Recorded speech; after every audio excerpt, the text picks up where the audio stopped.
there is a myth, and I think it's largely perpetuated, or at least it started off, due to being religious actually. Harvest, contrary to popular opinion, does not just take place for a month in September or October. In fact, harvest starts as early as late May and can end as late as November. Or depending on what winter veg you grow, you can literally have a harvest of some type, well, between about February and November. So that leaves 2 months of the year, effectively December and January, when you don't get anything.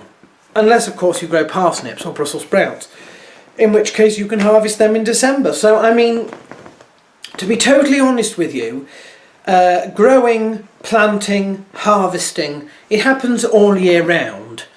It does generally tend to happen most during the summer and the fall, for obvious reasons, and that's that most plants do better with lots of light and a small amount of rain, as opposed to no light and lots of bad weather. But it's not a fixed thing. At the allotment we grow quite a lot of fruit, and that fruit tends to be quite quick in coming. It tends to be earlier in the year, whereas some of the brassicas and stuff are later, and the gourds are later in the year. But generally we can start harvesting as early as May in terms of a summer harvest. And it's usually the radishes that come first, and the radishes, do you know, I used to grow radishes before, and I used to grow them here at Markenfield in the plantation, and they were fantastic. I have had no luck for the last 3 years in growing radishes. I've come out with some very measly, nasty looking roots which didn't taste particularly nice at all. Although we've had the early radish harvest, the second one looks even worse than the first. I'm dreading digging that up at the moment. The other thing that we've had quite a lot of, if I can find it, is rhubarb. Here's my rhubarb. Now, the rhubarb, nice and chunky. Rhubarb is interesting because, generally speaking, it's one of those plants that doesn't have many natural predators at all. What you do with rhubarb, and the reason it doesn't is because its leaves are poisonous and its stalks are so fibrous that nothing can really eat it. So it just exists like that. Now, our rhubarb is exceptional. The more you pick it, the more you weed around it, the more it seems to grow and flourish. Generally you tend to pick rhubarb quite early in the year, so you would be like sort of May perhaps, June, July, and then you'd stop for fear of sort of decimating it too much. You always have to be a bit wary of the crown. If the crown dies, it won't produce anything. Incidentally, when the crown gets really large, you're supposed to split it, and I think we're reaching that stage. And during the fall, we may have to dig it up and start splitting it. And at the moment, I've never done that before. I don't know how to do that or anything yet. What we do with rhubarb is we tend to cut it up. We tend to boil it with sugar, and it sort of melts into a sort of fibrous-like mass. And then you can either make crumble out of it, or you can make rhubarb fools, or you can freeze it, or whatever. We have had, I don't know, somewhere in the region of, I would guess, maybe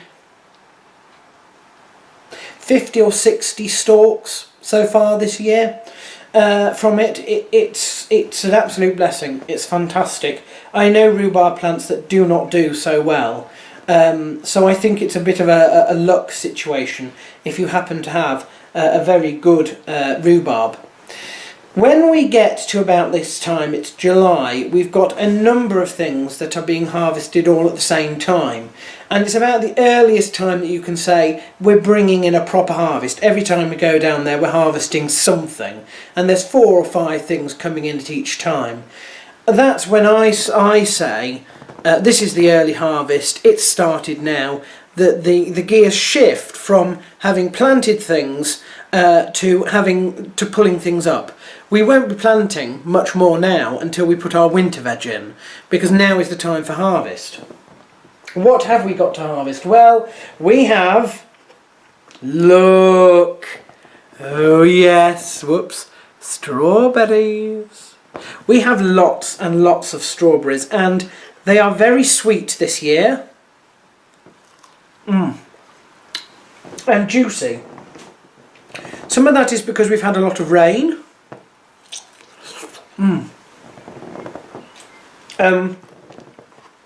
Which has helped, and obviously strawberries you can do all sorts with. You can make jam, you can puree and then freeze them, or you can just eat them, like I eat them.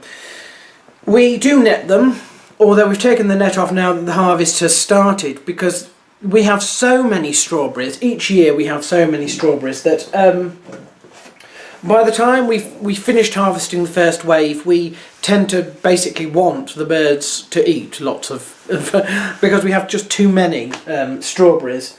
I take more than I can cope with because the birds like strawberries, so I tend to mash them up and stick them in the aviary, and the birds tend to eat them up. There is something else that we have got, something special this year, and that is that. Can you see that? Maybe you can, maybe you can't. That is a raspberry. This is one of the first raspberries that we've had, and it's not juicy, it's sort of dry. It's dry, but it's very flavoursome. Our raspberry canes were sold to us wrongly as autumn fruiting, and so for the past couple of years we've been tending to them by cutting certain things that we shouldn't cut, and therefore it hasn't produced anything. So this year we decided that we would treat it like a summer fruiting variety and see if that works. So we cut nothing, and sure enough we have hundreds. That was the first one this year, but there are many waiting to be harvested. The other thing that is waiting to be harvested is that these are black currants. Black currants don't need to be netted because they are sheltered underneath the leaves where the birds can't see them, and when the birds do see them they're black, and so the birds don't tend to go for them.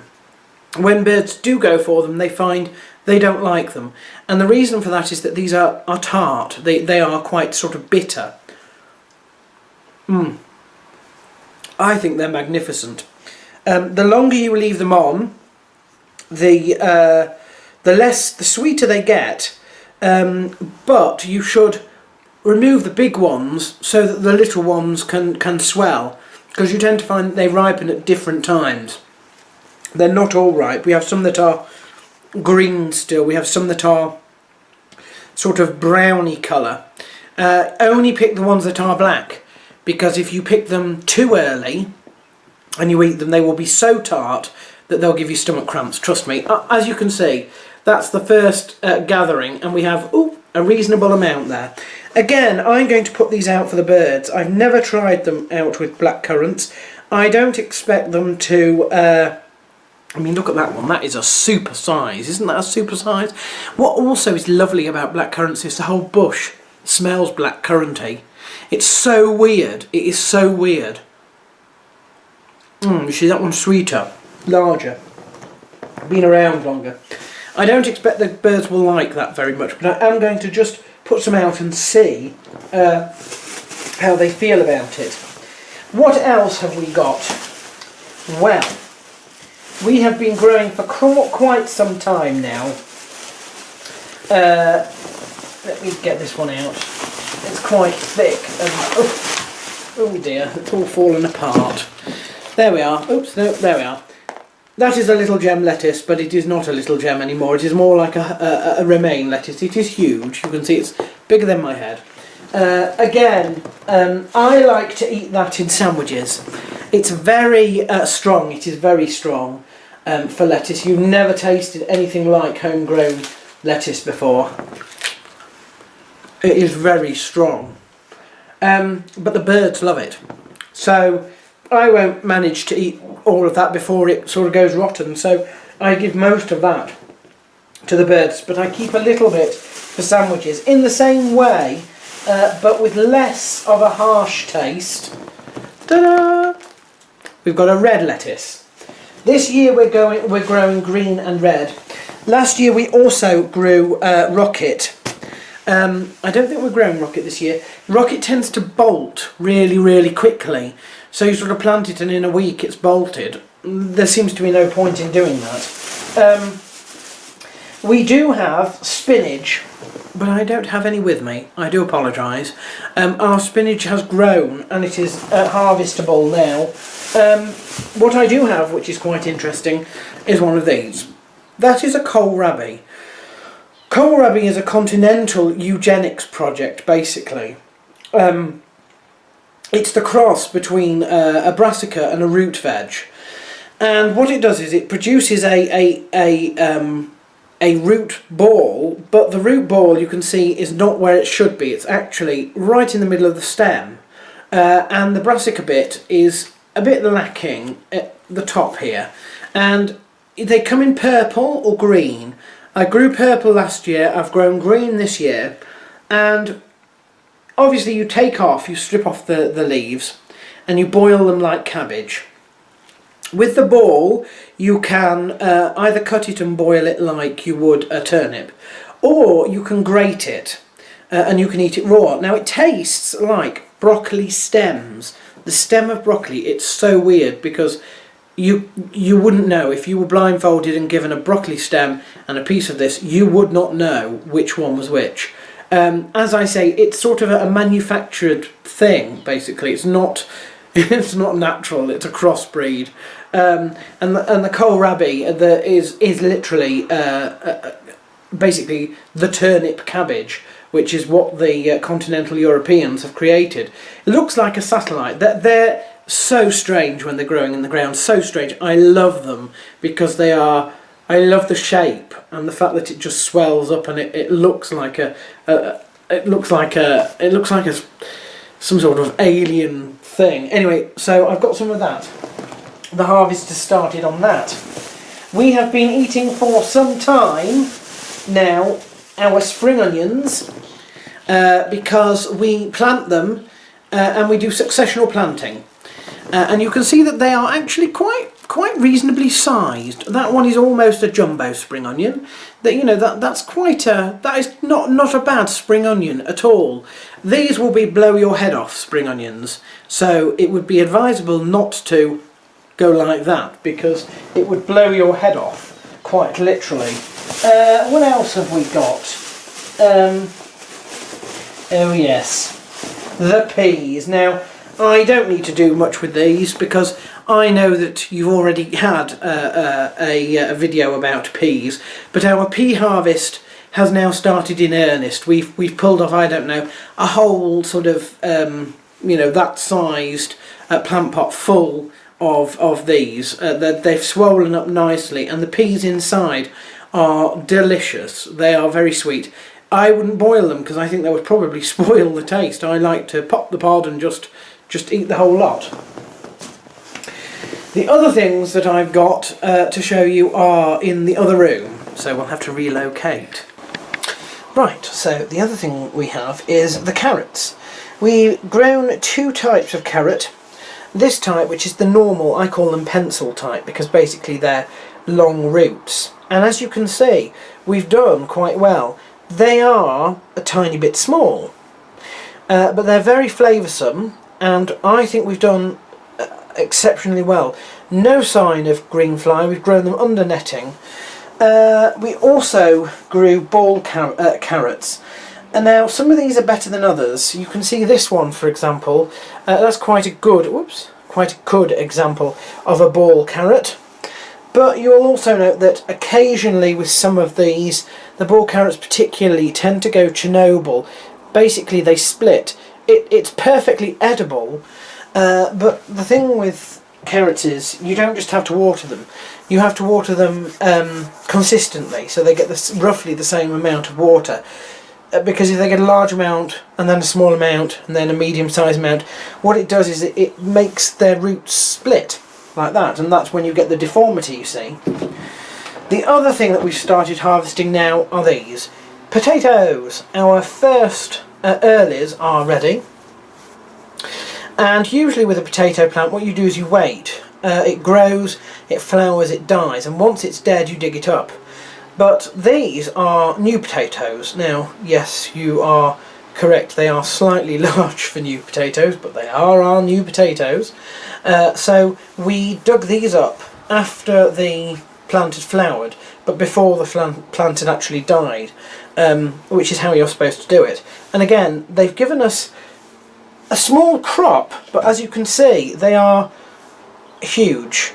They are quite large. Abnormally large, I think. Again, we've had very little in the way of blight. I mean, there was one with a little hole in, but not too bad at all. Those I'm going to boil, I think, and yes, I'm looking forward to quite a nice tea, I have to admit.